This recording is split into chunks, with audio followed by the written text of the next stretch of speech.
Welcome back, ELA Masters. Today, we'll be reading the historical fiction text, The Harmonica. Remember that this is about a made-up boy who comes from the author's imagination. So as good readers, I am asking myself, what in this text is fact and what is fiction? Again, scholars, we might be reading some things that might be hard to understand or maybe even make us feel a certain way. So I know that while I'm reading today, I have my historical fiction journal right next to me in case I need to process those feelings. Let's read. Johnston, illustrated by Ron Maisland. The Harmonica.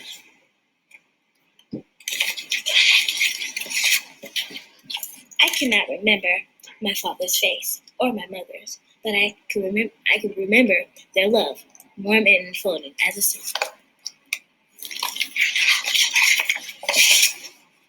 Singing was like breathing for us. For a time, the only music in our house was our own voices.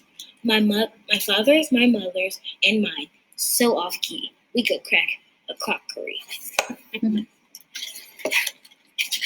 Scholars, what do the boy and his parents love to do? Tell me. Yes, they love to sing. I know, I resonate with that.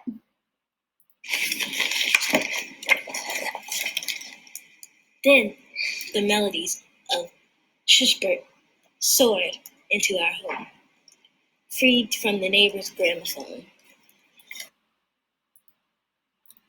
ELA Masters, Schubert was a real person. He was actually a famous composer who wrote lots of classical music that people love to play and listen to.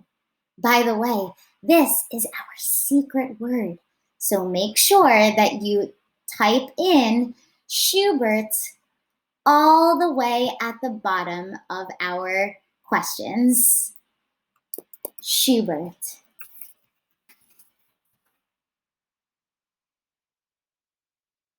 Good. Let's think about that first statement, scholars. Schubert was a famous composer who wrote lots of classical music. I know now that this statement is true. It is a fact. Schubert was a real person. If you need to, go ahead and pause your video and make sure you select fact. Now, I heard in the story that the boy and his family love listening to Schubert's music. Do you think that this is fact or fiction? Tell me. Right, friends.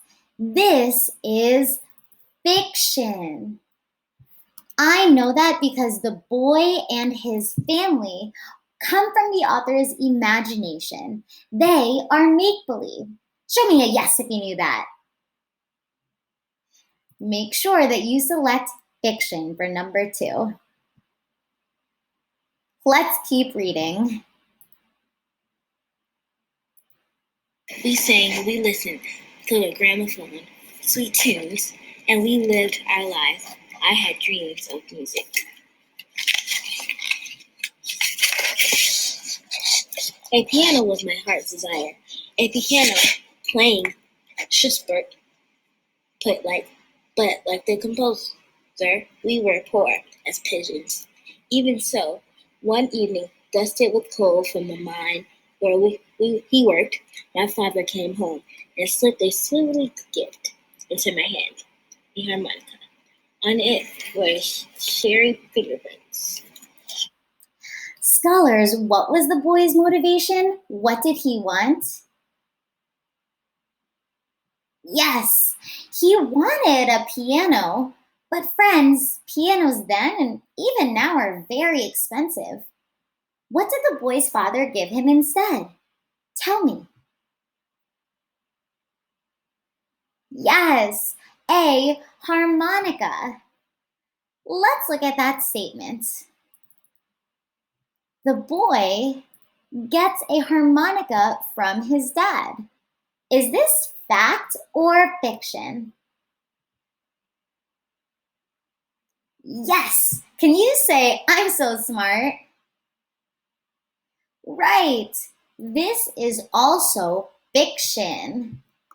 The boy comes from the author's imagination, and he is not real. This did not happen in real life. Let's make sure that we add that to our Google form. The boy gets a harmonica. This is fiction. If you need to, pause your video to answer those questions now.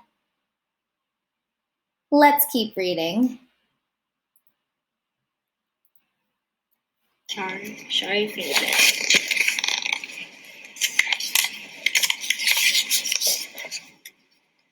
My lips loved the harmonica, cool as water. At first, my breath panted in and out of its niche size like a bellows. I was so eager. Gently, said my father, a smile in his voice, or how we'll simply blast it.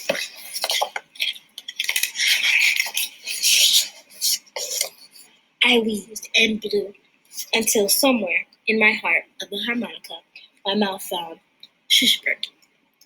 Then my mother and father danced together, waltzed over our bare floor.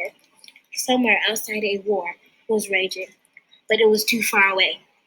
A bad dream, leaving us untouched. ELA Masters, what do you think the author meant when he said, outside a war is raging? Tell me. Right, friends. We know from our text yesterday that the setting of the story is during World War II. Good. So let's look at this statement. A war was raging. Do we think that this is fact or fiction? Right. Scholars, this is fact.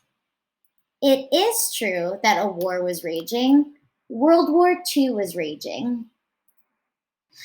ELA Masters, I also noticed that the author said, we were untouched. What do you think that means? Right. Scholars, the boy and his parents seem very happy. So it sounds like the terrible things that were happening during World War II, like the Holocaust, didn't seem to be affecting them yet. Make sure that you double check your correct answer to number 4. A war is raging is fact. Let's keep reading.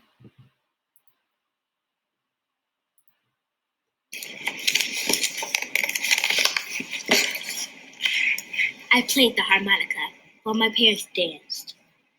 In our dream, we believed the world to be good, until there, in the heart of Poland, Nazi soldiers found us. Scholars, can you remind me, what do we know happened in Poland during World War II? Tell me. Right. Nazi soldiers were taking Jewish people and moving them into ghettos or even concentration camps, even from Poland. Let's keep reading. Must be Jewish. We were Jews, enough for them to take my mother and father from me. Like a length of kindling, in one stroke, they split our family. Scholars, what does the author mean when he says that they took his mother and father from the boy? Tell me.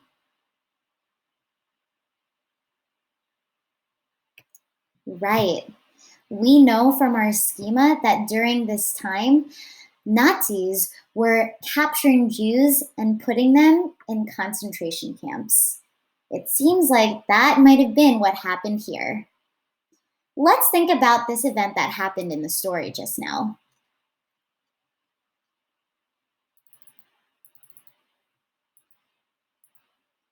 The boy's parents are taken away.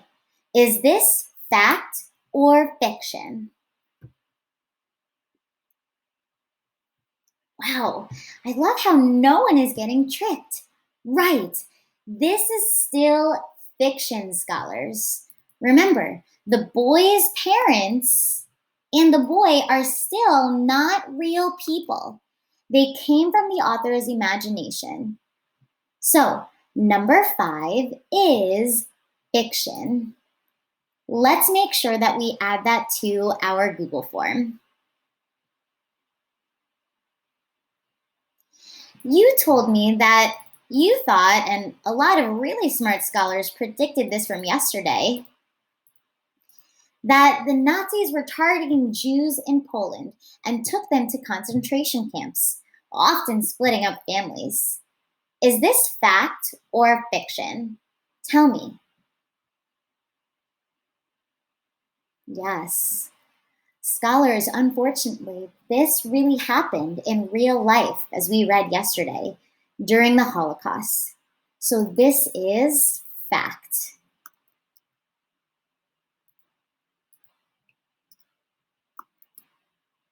If you need to, pause your video and answer number 6 now.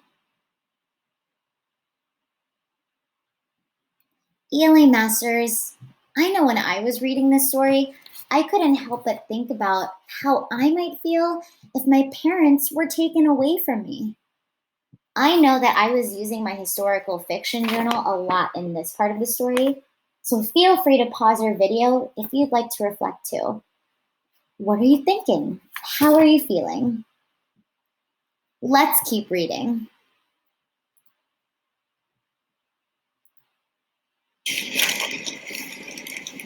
I was sent to a concentration camp, swallowed dreams and all, down the dark Nazi throat. Barefoot, I labored alongside others, all of us dull-eyed bats of bones, digging a road through snow. With each shovelful of frozen earth, I thought of my mother and my father. Were they still alive? I wondered. Scholars, why is the boy having to dig a street through snow? Tell me.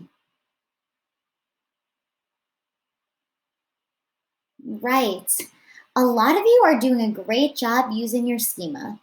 We know that part of what happened in concentration camps was that many people were forced to do hard labor or hard work, just like in this photograph. Let's think first about this statement. The boy was digging a road through snow. Fact or fiction? Right. Friends, this is still fiction. We know that because this statement is about the boy, and the boy comes from the authors. Good. Make sure that you write that correct answer to number 7. This is fiction.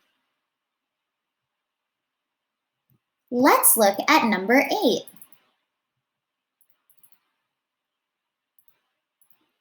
The Nazis forced Jews to do hard labor or work in the concentration camps. Fact or fiction? Right, scholars. This was again, sadly, fact. If you need to, pause your video to write that in our questions. Let's keep reading.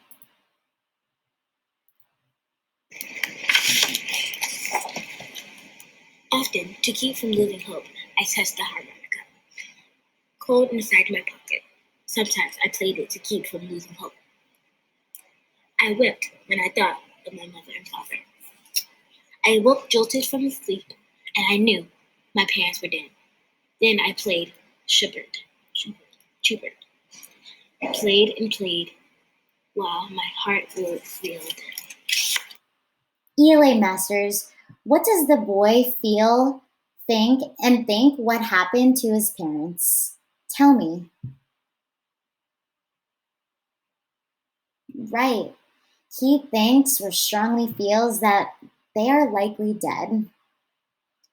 ELA Masters, I know at this point in the story, I needed to pause this video and stop reading in order to reflect on how I might think or feel if something like that happened to me.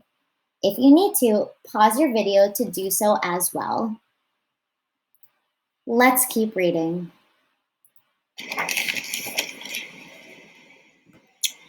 The command of the camp-loved Shushberg. By some terrible miracle, he heard me and sniffed me out.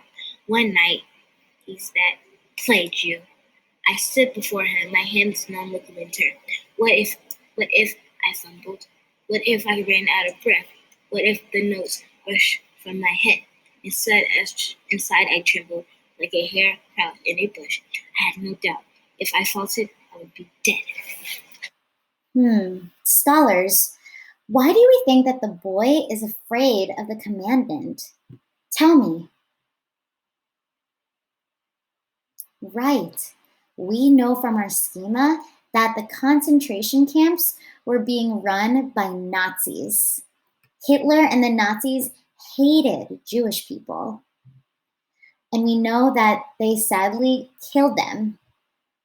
Scholars, if that's the case, then why do we think that the commandant made the boy play Schubert for him?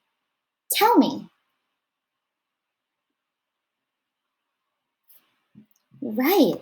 Maybe, despite him hating Jews like the boy, he just loved that music. Do we think that this is fact or fiction? Tell me. Right. Again, while it's true that the Nazis, like the commandant, hated Jews and Jewish people, this detail still has to do with the boy, and we know that he comes from the author's imagination.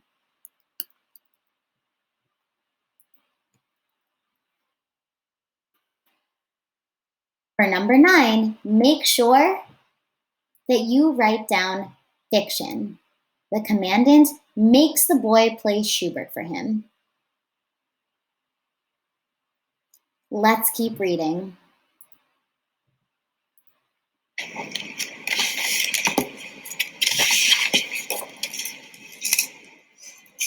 I remember what my father had told me of Shushberg, how he had lived in a bare room with no fire. Though his fingers ached with cold, he wrote music. Though he ached, he could not stop creating beauty. Though I ate each night, skin and bone boy played the commander. He listened and thrilled. Each night, when I was done, he tossed me bread.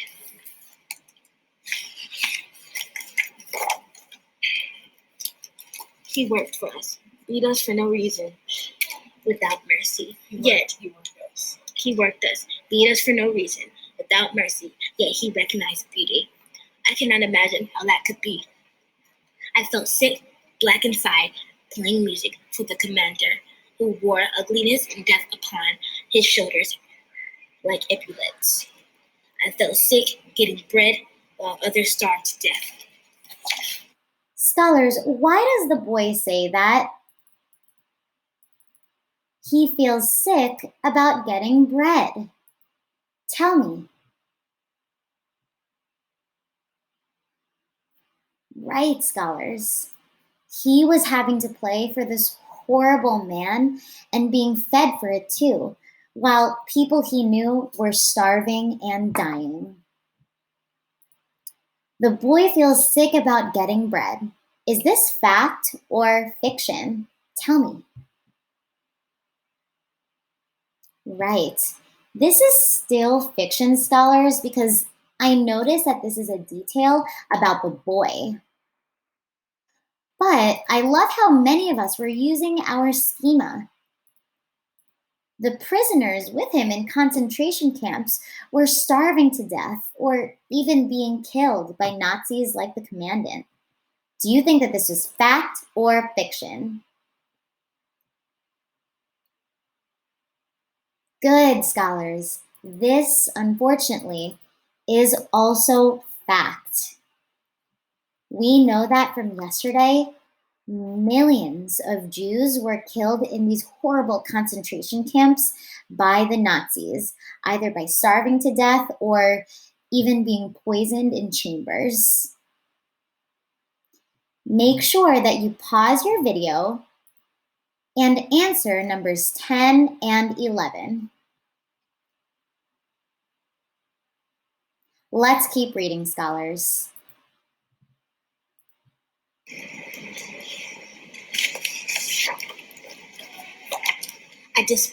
I despise myself for every note, every harmonica breath until my ear. Bless you for what I asked the dark sister. I slip that into my pocket each night, like the very stars my notes had reached other prisoners. Scholars, we know that the boy felt sick about having to play Schubert for the Nazi commandant, but how did the other prisoners feel about his playing? Tell me.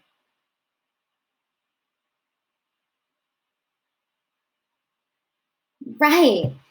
Even in this horrible, horrible place where many were starving or dying, it sounds like they still loved the boy's playing and his music, and maybe even found some hope in it. Let's keep reading.